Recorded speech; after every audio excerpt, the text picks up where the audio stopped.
దత్తత చేశారు. భారతదేశం దత్తత తీసుకుంది. డాక్టర్ బిఆర్ అంబేద్కర్ చేసిన కృషికి నివాళి. డాక్టర్ బిఆర్ అంబేద్కర్ చేసిన కృషికి నివాళి. రాజ్యాంగ దినోత్సవం, రాజ్యాంగ దినోత్సవం.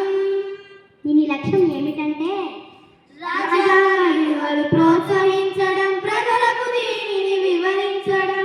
రాజ్యాంగ విలువలు ప్రోత్సహించడం, ప్రజలకు దీనిని వివరించడం. రాజ్యాంగ దినోత్సవం, రాజ్యాంగ దినోత్సవం. రాజ్యాంగ సభ రాజ్యాంగాన్ని స్వీకరించిన దినం.